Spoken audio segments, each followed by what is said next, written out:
કરી દેવો છે। પરંતુ આ બધા જ વચ્ચે એક સમાચાર એવા પણ આવ્યા છે કે એક વ્યક્તિ આ પ્લેનમાંથી જીવંત બહાર આવ્યો છે। જી હા, એક પ્લેનમાંથી એક જીવંત વ્યક્તિને બહાર કાઢવામાં આવ્યો છે, તેની સારવાર પણ ચાલી રહી છે।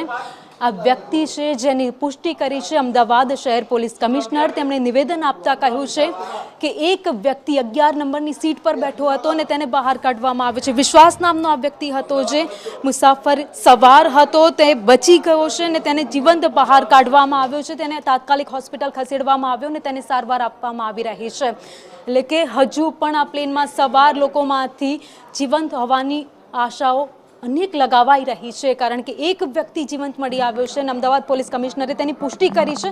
વિશ્વાસ નામનો આ વ્યક્તિ હતો, મુસાફર હતો, જે પ્લેનમાં સવાર હતો। વિશ્વાસ કુમાર તેનું નામ છે અને અત્યારે તેને સારવાર આપવામાં આવી રહી છે। એટલે કે એક જે મુસાફર બચ્યો છે તેના બાદ આશા એવી લગાવી શકાય કે હજુ પણ કેટલાક મુસાફરો જે અંદર સવાર હતા તેનો બચાવ થઈ શક્યો હોય, પરંતુ આંકડો 234 સુધી પહોંચી ગયો છે।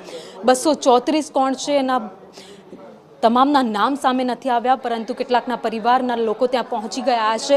તેના ડીએનએ સેમ્પલ લેવાની શરૂઆત થઈ ગઈ છે। એક પછી એક ડીએનએ સેમ્પલ આપવા પણ લોકોની બહાર લાંબી લાઈનો લાગી ગઈ છે કે અમારા ડીએનએ લઈ લો, અમને ખબર પડે કે અમારો સ્વજન ક્યાં છે।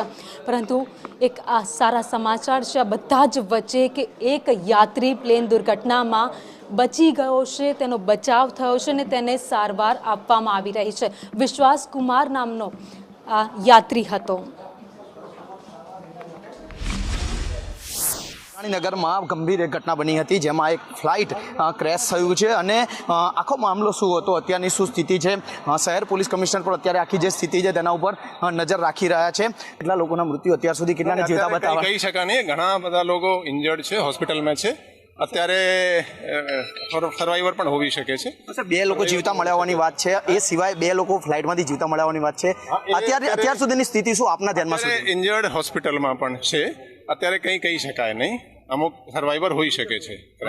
મુસાફરો હતા તે સિવાયના કેટલાક લોકો એ હોસ્પિટલમાં છે, અત્યારે ઘણા બધા ઇન્જર્ડ હોસ્પિટલમાં છે, આપણે અત્યારે રેસ્ક્યુ રિલીફ ચાલે છે। જે રેસિડન્ટ ડોક્ટરો હતા તેમની બિલ્ડિંગમાં પણ આગ લાગી છે, ત્યાંની શું સ્થિતિ છે? નહીં, ત્યાં બધા શિફ્ટ થઈ ગયા છે જે ઇન્જર્ડ છે અને બધા પ્રોસેસ ચાલે છે। અંદાજિત આંકડો શું માની શકાય? નહીં, અત્યારે કહી નહીં શકાય। Thank you. ઓકે, પોલીસ કમિશનરનું કહેવું છે કે જે લોકો હોસ્પિટલમાં છે તેમને સારવાર આપવામાં આવી રહી છે, બીજી તરફ જે લોકો ઇજાગ્રસ્ત થયા હતા તેઓને પણ હોસ્પિટલ શિફ્ટ કરવામાં આવે છે। સત્તાવાર આંકડો હજી સુધી સામે નથી આવ્યો, પરંતુ શહેર પોલીસ કમિશનરની વાતમાં જે ગંભીરતા હતી તે વાત સ્પષ્ટ માની શકાય છે કે આંકડો છે તે ખૂબ જ મોટો હોઈ શકે છે। અત્યારે કેટલા લોકો તેમાંથી જીવતા નીકળ્યા, કેટલા લોકો આવા આખી ઘટનામાં ભૂંજાઈ ચૂક્યા છે, તમામ હકીકત છે તે થોડા સમય બાદ જાહેર થઈ શકે છે।